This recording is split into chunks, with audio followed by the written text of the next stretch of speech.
والدعوة إلى الإيمان والفرائض.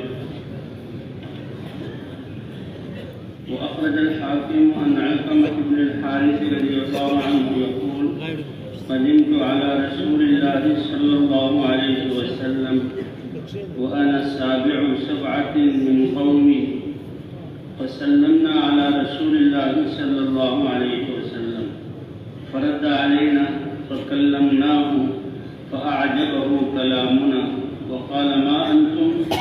قلنا: مؤمنون.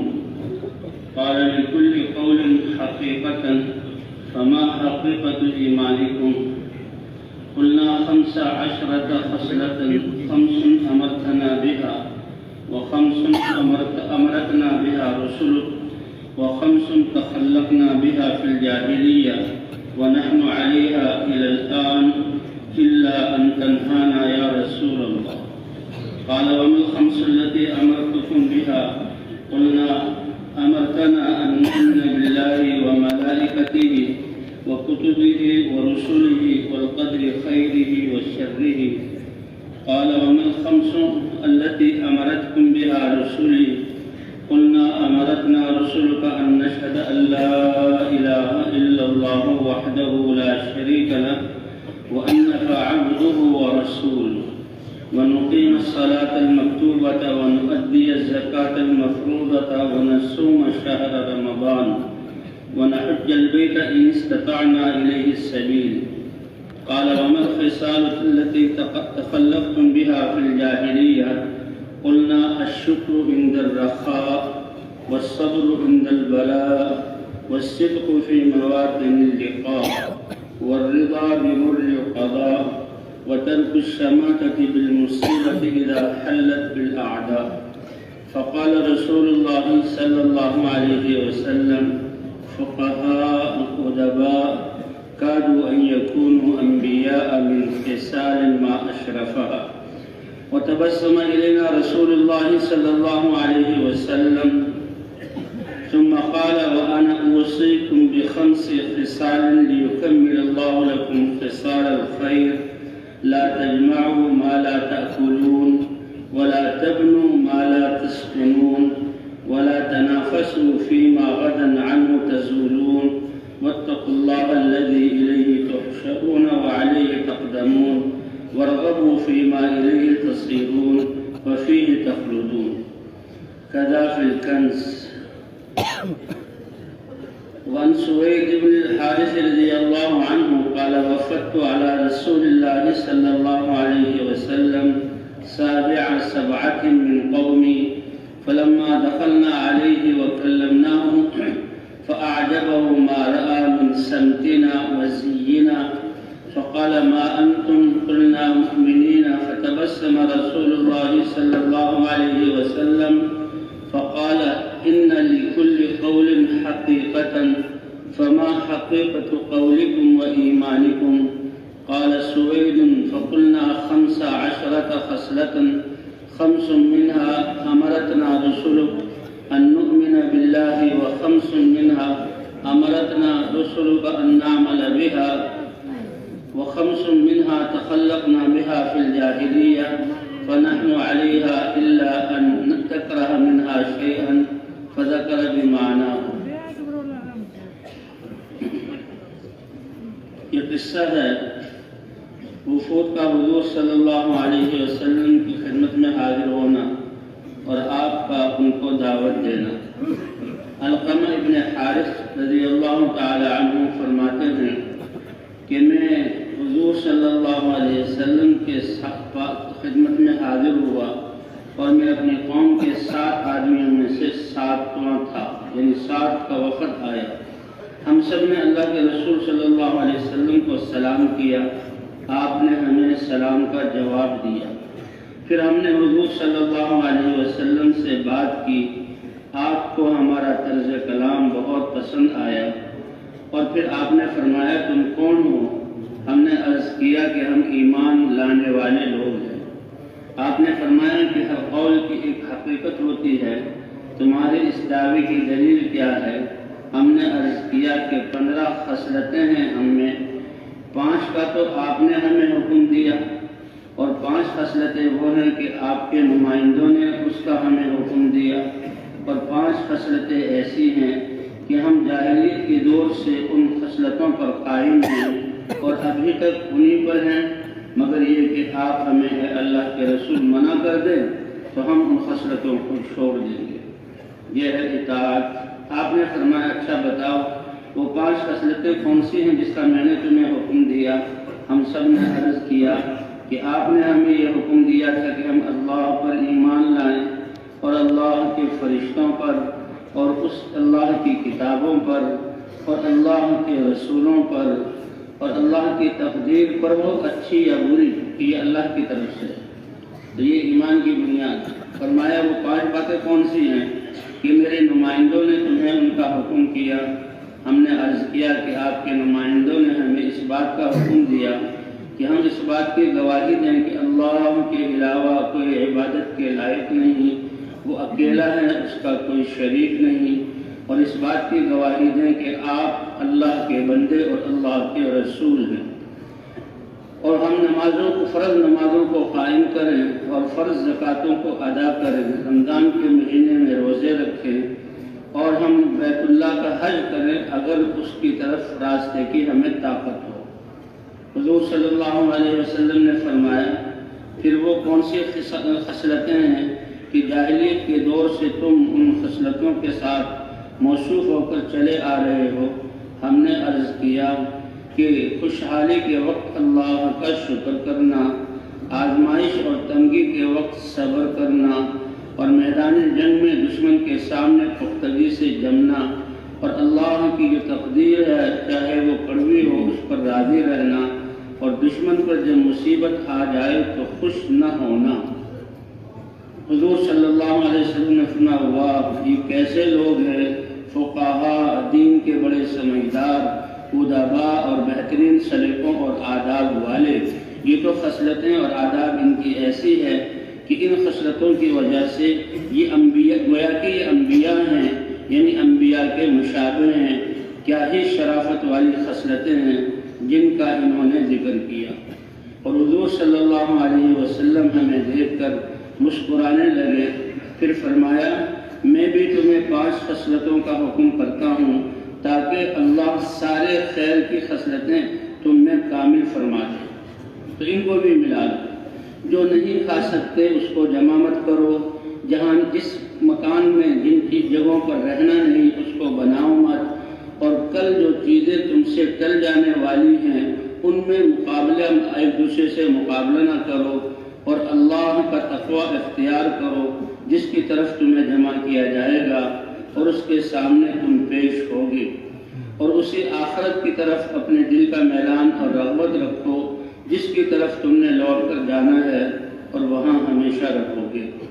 تو بھئی کیا ہی بہترین خصلتیں ہیں، اللہ کے رسول صلی اللہ علیہ وسلم نے یہ سنی اور یہ حضور ہی کا حکم تھا، یہی اسلام کی خصلتیں ہیں۔ اللہ ہمیں بھی یہ ساری خصلتیں عطا فرما دے، آمین۔ سوید ابن حارث وہ کہتے ہیں کہ میں حضور صلی اللہ علیہ وسلم کی خدمت میں اپنے وفد کے ساتھ آیا، اور میں اپنی قوم کے ساتھ ان 2 لوگوں میں سے 7واں تھا۔ یہ سوید ابن حارث ہے۔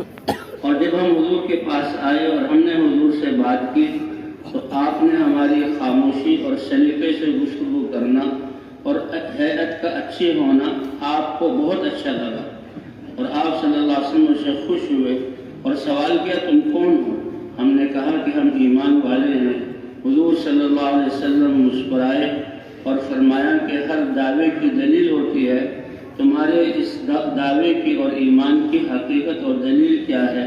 تو سوید کہتے ہیں کہ ہم نے عرض کیا کہ 15 خصلتیں ہیں، 5 وہ کہ جس کا آپ کے رسولوں نے، نمائندوں نے ہمیں حکم دیا کہ ہم اللہ کی ذات، ہم ان 5 پر ایمان لائیں، اور 5 وہ ہیں کہ جس کا آپ کے نمائندوں نے حکم دیا کہ ان پر عمل کریں، اور 5 وہ ہیں جس کے ہم پہلے سے ان صفات والے ہیں اور ہم انہی پر ہیں، مگر یہ کہ آپ کو اگر ان میں سے کوئی چیز ناپسند ہو تو آپ ان سے روک دیں اور ہم ان سے رک جائیں گے۔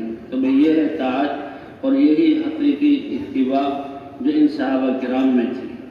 تو یہ قصے ہیں ان حضرات کے اور یہ صفات ہیں۔ اس میں جو حضور نے فرمایا اللہ ہمیں بھی اس کا دھیان عطا فرما دے کہ جو تم کھاؤ گے نہیں وہ جمع کیوں کرتے ہو، کس کے لیے جمع کرتے ہو؟ تو اس میں جو تمہارا وقت لگتا ہے اور اپنے وقت کو لگاتے ہو، کھانے والے اور ہیں، اتنے بڑے بڑے مکانات جس میں تم ٹھہر نہیں سکتے، اس کو کیوں بناتے ہو؟ اور اپنا یعنی جو چیز تم سے دنیا چھوٹ جانے والی ہے اس میں مقابلہ کرتے ہو۔ یعنی تمہارے مناسب تو یہ ہے کہ آخرت کے کاموں میں تم ایک دوسرے کا مقابلہ کرو، اور جس اللہ کی طرف لوٹ کر جانا ہے اس کا تقوی اختیار کرو، اور جس اللہ کے سامنے پیش ہونا ہے، اور دنیا کی رغبت کی بجائے جہاں تم جاؤ گے اور ہمیشہ رہو گے آخرت کی رغبت کرو۔ تو یہی سارے انبیاء کی دعوت ہے، اور یہی اصل انسان کا تزکیہ اور وہ صفات ہیں جو اللہ اور اللہ کے رسول کو محبوب ہے۔ تو ہم اللہ کے راستے میں نکلے ہیں، یہ اپنی تربیت کی جگہ ہے اور زمانہ ہے، تو ہم بھی یہ صفات اپنے اندر پیدا کریں۔ جی ہاں، جو حضرات بتاتے ہیں یہ سارے ہماری 6 نمبر والی باتیں، تو اللہ کے راستے میں نکل کر ان صفات کو اپنے اندر پیدا کرنے کی کوشش کرنا، یہ اللہ کے رسول صلی اللہ علیہ وسلم کی دعوت کا انداز ہے، اور جن میں یہ باتیں ہیں ان کی حوصلہ افزائی ہے۔ تو ہمارا کام جو ہے آخرت کی طرف بلانا بھی ہے، اور جو صفات ہیں ان پر حوصلہ افزائی بھی کرنا، اور یہ خیر کا لین دین کا کام کہ ہم پھریں۔ اللہ نے حضور صلی اللہ علیہ وسلم کی امت کی صفات کو مختلف قوموں اور علاقوں میں بکھیر دیا ہے۔ جی ہاں، اب پھر کر ان کو چننا، اپنی خیریں ان کو دینا، ان کے پاس جو خیریں ہیں وہ جمع کرنا، تاکہ جتنی بھی صفات متفرق ہیں وہ سارے مسلمانوں میں جمع ہو گئے۔ اللہ کو اپنے نبی کی ایک ایک ادا پسند ہے، وہ ادائیں اس طرح جمع ہو گئی تو پھر یہ انسان اللہ کا محبوب بن جائے۔ اللہ فرماتے ہیں اے نبی آپ کہہ دیجیے اگر تم اللہ سے محبت کرتے ہو جس نے تمہیں کائنات میں وجود دیا، اور وجود بھی انسانیت کا جو کائنات میں سب سے افضل اور سب سے بڑی شرافت اور کرامت والا ہے، پھر ایمان والوں کو ایمان جیسی دولت عطا فرمائی، اور ہمیں حضرت محمد صلی اللہ علیہ وسلم کی امت میں ہونے کا شرف بخشا، اور پھر جس کام کی وجہ سے اللہ نے اس امت کو سب سے بہترین امت قرار دیا، اللہ نے اس کام کو سیکھنے کے لیے نکلنے کی توفیق دی کہ جس کے ساتھ اللہ خیر کا ارادہ فرماتے ہیں اس کو دین کی سمجھ عطا فرماتے ہیں۔ اور ایک بہت بڑے عالم نے فرمایا کہ وہ محنت جس سے دین زندہ ہو، اس محنت کا دیا جانا یہ بھی اللہ کی طرف سے بہت بڑی خیر کے ارادے کی نشانی ہے، کہ جس دین کے آنے سے، دین کی سمجھ سے اللہ تعالیٰ یعنی خیر دے رہے ہیں، تو وہ محنت جو وہ دین سب میں زندہ ہو تو یہ تو بہت ہی عظیم بات ہے۔ تو بھی اللہ اس نعمت کی قدر کرنے کی توفیق عطا فرمائے۔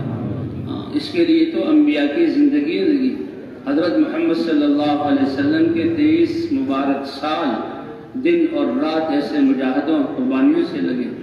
تو بھی ہم جو نکلے ہیں تو مطلب اس کا کہنے کا کیا مطلب کہ ہم اس نکلنے میں سنجیدہ ہوں اور اپنے اوقات کی حفاظت کرنے والے ہوں، اور کوئی سانس بھی ہمارا غفلت میں نہ گزرے اور لایانی میں نہ لگے اور ضائع نہ ہو۔ جی ہاں، مسلسل جد و جہد اور محنت ہے کہ یہ اعمال اور یہ صفات ہمارا مزاج بن جائیں، اور ان اعمال کے نور سے ہمارا جسم کا رواں روشن اور منور ہو جائے۔ جو چیز حرکت کرنے والی ہوتی ہے، سورج روشنی لے کر حرکت کر رہا ہے تو روشنی پھیل رہی ہے، ہوائیں ٹھنڈی ہو کر چل رہی ہیں تو ٹھنڈک آ جائے گی، اور وہی ہوائیں گرمیوں میں گرم ہو کر اور لو بن کر چلیں تو گرمی پھیلے گی۔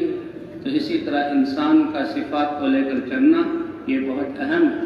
یہ نقل و حرکت والے ایمان کی حقیقت کو لے کر اور حضور صلی اللہ علیہ وسلم کی مبارک صفات اور فکر کو لے کر اور تقوی والی زندگی کو لے کر پھریں گے، جہاں جہاں پھریں گے اللہ ان جگہوں میں ان اعمال کو زندہ فرما دے گا۔ حضور نے فرمایا میرا زمانہ سب سے بہترین زمانہ ہے، کیونکہ ایک تو حضور صلی اللہ علیہ وسلم نبیوں میں سب سے افضل، آپ کا وجود مبارک، پھر صحابہ کرام جو امتوں میں سب سے بہترین امت اور امت کے سب سے افضل، لیکن ان کا افضل ہونا یہ اعمال کی وجہ سے تھا کہ ان میں سے ہر ایک داعی بھی تھا، ان میں سے ہر ایک علم کو لے کر علم کو پھیلانے والا بھی تھا، اور ان میں سے ہر ایک عبادت کا 100% اہتمام کرنے والا اور اللہ کے دھیان کے ساتھ زندگی گزارنے والا، اور پھر حضور صلی اللہ علیہ وسلم کی صفات کے ساتھ، جیسے کہ ان 15 خصلتوں کا ذکر آیا، کیسی صفات ہیں کہ حضور بھی اس کی تعریف کرتے ہیں، اور پھر حضور صلی اللہ علیہ وسلم جی ہاں شفقت فرماتے ہوئے اور خصلتوں کو بتا رہے ہیں کہ 5 خصلتیں میں تمہیں بتاتا ہوں جس سے خیر تمہارے لیے مکمل ہو جائے۔ تو وہی محنت ہے، وہی میدان ہے۔ اللہ تعالیٰ ہمیں نکل کر اس وقت کو صحیح طرح گزارنے کی توفیق عطا فرمائے۔ اور صحیح طرح گزارنے کیا مطلب؟ مسجد تم لازم پکڑو مسجدوں کو، اور تم لازم پکڑو طاعت کو، اور تم لازم پکڑو عمومیت کو۔ اس کی وجہ سے ہمارے دل میں کوئی بڑائی نہ آ جائے۔ کہتے ہیں ایمان تو اس شخص کا ہے جس کو اپنا کچھ نہ ہونا پتہ لگے کہ مجھ سے کچھ نہیں اور میں بھی کچھ نہیں۔ کرنے والی ذات کون سی ہے؟ اللہ کی ہے۔ کسی کے اگر دل میں یہ خیال آتا ہے کہ میں ہوں تو پھر کام بنے گا، میری بات ہو تو پھر یہ ہے اچھا کام ہوگا، میری رائے کو لیا جائے تو پھر اچھا فیصلہ ہوگا، تو یہ بہت بڑی کمی ہے۔ کرنے والی ذات تو اللہ کی ہے۔ یہ تمیم داری رضی اللہ تعالیٰ عنہ، مدینے کے ایک پہاڑ سے لاوا نکلا آگ کا، اور پتھر اور آگ نکل رہی ہے، مدینے کی طرف بڑھ رہی ہے۔ اب دنیا والے عاجز ہیں اس آگ کو روکنے پہ، لیکن ایمان والا اس کے سامنے نہیں گھبراتا۔ حضرت عمر کہتے ہیں اے تمیم اٹھو اور اس آگ کو روکو اور واپس کرو۔ اللہ اکبر، یہ ایمان کی بنیاد ہی پر کہا جا سکتا ہے۔ زمین ہلنے لگی، زلزلہ، قبل اس کے کہ وہ زیادہ ہلتی، عمارت گرتی، حضرت عمر نے کوڑا لیا اور زور سے زمین کو مارا۔ کیا تجھ پر عمر انصاف نہیں کر رہا کہ تو لوگوں پر ہل رہی ہے؟ زمین خود ہی یہاں رک گئی۔ مصر کا دریا چل نہیں رہا، خشک ہو گیا، قحط۔ آج جس کی لوگ شکایت کرتے ہیں، اور پتہ نہیں دنیا کی کن کن اسباب میں لگتے ہیں، اور زیادہ ہونے کی بجائے اور زیادہ فصلوں میں بیماری لگتی ہے، اس کی دوائیں ایجاد کرتے ہیں، اللہ ایسے کیڑے مسلط کرتے ہیں کہ انسانوں کی دوائیں اس پر اثر ہی نہیں کرتی۔ قحط آیا تو حضرت عمر نے خط لکھا دریائے نیل۔ یہ ایک عجیب واقعہ ہے، یہ ایمان والوں کے یہ قصے ہیں، یہ ان لوگوں کے قصے ہیں جنہوں نے حضور کی بات کو مانا اور حضور کی محنت کو لے کر نکلے۔ اے دریائے نیل، اگر تم اپنے خوشی اور اپنے مستی میں جاری ہوتے ہو تو ہمیں تمہاری کوئی ضرورت نہیں، ہم تجھ سے نہیں کہیں گے کہ اللہ کے واسطے جاری ہو جا، لیکن اگر اللہ جاری تو کرتا ہے چلاتا، اور حقیقت بھی یہ ہے تو اللہ سے سوال کرتے ہیں تو یہ جاری کرے۔ وہ اس کو بتا دیے کہ تمہاری کوئی حیثیت نہیں، تمہارے خوش ہو جانے سے تمہاری ذات سے ہم متاثر نہیں، ہمارے دل میں لا الہ الا اللہ کی حقیقت ہے۔ بس رات کو وہ پرچہ ڈالا تھا کہ صبح ہوئی نہیں، اللہ نے دریائے نیل کو 16 ہاتھ اوپر اٹھا کر جاری کر دیا۔ تو یہ ہے آسان اور یہ ہے عزت والے راستے کے ساتھ زندگی گزارنا، اور یہ ہے وہ اسباب کہ جن کے ذریعے سے انسان دنیا اور آخرت میں کامیابی لینے والا۔ اس کا تعلق ہر انسان کے اپنے جسم کے ساتھ۔ اس کے لیے حکومتیں حاصل کرنے کے لیے کوشش نہیں کرنی پڑے گی، اور اس کے لیے دنیا کے سامنے خوار نہیں ہونا پڑے گا، اور اس کے لیے اپنی زندگی کے سرمایہ کو ان چیزوں کے لیے لگانا نہیں پڑے گا۔ بس اپنے جسم سے اللہ کے دین کی محنت کو کرتے چلے جاؤ اور دعائیں مانگتے چلے جاؤ، اللہ یہ ساری چیزوں کو اپنے قدرت سے پورا فرمائیں گے۔ تو تمیم داری سے کہا اٹھو۔ تمیم داری نے کہا میں کون ہوں، میں کیا ہوں، میری کیا حیثیت ہے؟ لیکن جب دوبارہ حکم دیا امیر کا حکم ہے تو اٹھے، اور اٹھ کے اس کی طرف چل دیے۔ آج جب جہاں کہیں یہ آتا ہو جائے، اللہ بچائے، تو بستیوں کی بستیاں خالی ہوتی ہیں، اور یہ سارے سائنسدان فوجوں والے بھاگتے ہیں اور کہتے ہیں اس علاقے کو خالی کرو، اور تمیم داری اس آگ کی طرف چل رہے ہیں۔ اور جب اس آگ تک پہنچے، ہاتھوں سے اس کو یوں کیا، آگ یہاں آ کر رک گئی، اور اس کو پھر دھکیلنا شروع کیا، اور دھکیلتے دھکیلتے دھکیلتے جس سوراخ سے نکلی تھی اس سوراخ میں داخل کر کے پتھر رکھ دیا، اور اللہ نے دنیا کو امن دے دیا۔ یہ ہے ایک ایمان والے کی ایمان کی طاقت اور اللہ کی ذات پر یقین۔ اس دعوت کے ذریعے کہا جائے ہر مسلمان اس یقین کو حاصل کر۔ یہ تو جیسا اللہ فرماتے ہیں جیسا تمہارا یقین ہوگا ویسے میں معاملہ کروں، تو بھائی اس کے لیے بہت زیادہ اسی پر سارے انسانوں کو لانا۔ یہ ہے آسانی والا راستہ، یہ ہے عزت والا راستہ، یہ ہے ایک بڑا جو حق ہے جس کا کہ لا الہ الا اللہ، اس کے سامنے سر جھکائیں، ساری کائنات کے دل میں محبوب بن جائیں، یہ وہ راستہ ہے۔ اگر اس کے در کو چھوڑ دیا تو ساری دنیا کے سامنے ذلیل ہونا پڑے گا، اور ہوگا وہی جو آسمان والا چاہے گا۔ تو اس دھوکے سے نکل کر اس پر خود بھی آنا، انسانوں کو لانا، اس کے لیے اللہ نے یہ محنت کی ہے، اور کتنی آسان محنت کی ہے کہ جو کچھ ہمارے پاس ہے اس سے زیادہ حاصل کرنے کی کوئی ضرورت نہیں، بس اپنے ایمان کو بڑھائیں دعوت کے ذریعے، اور جسم سے نکلنے والے اعمال کو بڑھا لیں، اور جو اللہ کی مخلوق کا تعلق ہمارے ساتھ ہے اس میں اللہ کے احکام کو زندہ کریں، ایک مجموعہ اس کام کو کرنے والا بن جائے، پھر اللہ فضاؤں کی فضاؤں کو، اللہ ملکوں کے ملک اور قبائل کے قبائل کو ہدایت دے کر اس دنیا کو امن کا گہوارہ بنائیں گے۔ کبھی کریں گے ہمت انشاءاللہ۔ جی ہاں، تو مسجدوں میں رہنا، بازار میں ہمارا کیا کام؟ اور جس دنیا نے ہمیں اللہ سے اتنا پیچھا کر دیا، اس دنیا میں دوبارہ اللہ کے راستے میں نکلتے ہوئے اس دنیا کی بات ہے، دنیا کے بارے میں سوچ، اس کا کیا کام؟ ہم تو اللہ پر چھوڑ کر چلے گئے، آئے ابراہیم علیہ السلام نے چھوڑ دیا، چلے گئے، 12 سال بعد آئے۔ اور جو اللہ پر بھروسہ کرتا ہے، ایمان کی بنیاد پر جس چیز کو قربان کرتا ہے تو اللہ اس کو ضائع نہیں ہونے دیتے۔ تو یہ راستہ اختیار کیا ہے، اللہ جیسے اس راستے کے تقاضے اور صفات ہیں اس کے مطابق چلنے کی توفیق عطا فرمائے۔ اس کے لیے خود بھی کوشش کرنی پڑے گی، کیونکہ ہمارا خود بگڑا ہوا نفس جو گناہوں کی طرف لے جاتا ہے وہ ہمارے ساتھ ہے۔ ایک اندر دل کی طرف، دل جو نفس میں اندر ذات کے نفس کی جہاں دھکا دینا اور قوت ہے، اور باہر شیطان موجود ہے، اور انسانوں میں سے بگڑے ہوئے لوگ جو ہمیں اس طرف کھینچنا چاہتے ہیں، اور ہماری پرانی خصلتیں بھی ساتھ ہیں۔ تو ان تمام رکاوٹوں کے ہوتے ہوئے بڑی احتیاط سے چلنے کی ضرورت ہے۔ اپنے رشتے بچائے تقویٰ کیا ہے کہ ایک چھوٹی پتلی سی پگڈنڈی ہے، اور دونوں طرف کانٹے دار لمبی لمبی کانٹوں والی شاخیں ہوں، اور انسان ڈھیلے ڈھالے کپڑے پہنے ہوئے ہو تو اپنے جسم کو سمیٹ کر اور اپنے جو ہے وہ کپڑوں کو سمیٹ کر ایسے نکلنا کہ یہ کانٹے کپڑوں سے نہ الجھیں اور جسم میں خراش پیدا نہ کر دیں۔ کتنی احتیاط سے، تو اس سے زیادہ احتیاط سے بھی اللہ کے راستے میں چلنا پڑے گا۔ کوشش کریں گے انشاءاللہ۔ ماحول ایسا ہے، اعمال ایسے ہیں، صرف اعمال کا اہتمام کر لیں تو کہتے ہیں جیسے دنیا کے لیے سب بجانے کی فرصت بھی نہیں ملے گی۔ اہتمام نہ ہو تو پھر انسان لایانی کے لیے فارغ ہے، پھر شیطان کے لیے یہ کھلونا ہے، پھر نفس کی پرانی عادتوں کا یہ جہاں یہ میدان ہے۔ اس لیے وہ خود اپنی حفاظت کرنی ہوگی، اور ساتھیوں کو بھی ایک دوسرے کو سمجھانا اور مدد کرنا، اور وہ یہ رات کا وقت اس کی بڑی حفاظت کرنی ہے۔ یہ تو بہت اہم وقت ہے، یہ تو اللہ نے اپنے سے رات و نیاد، نیند انسان کی ایک ضرورت ہے، اس لیے رات کا پہلا حصہ عشاء پڑھتے ہی سو جائیں۔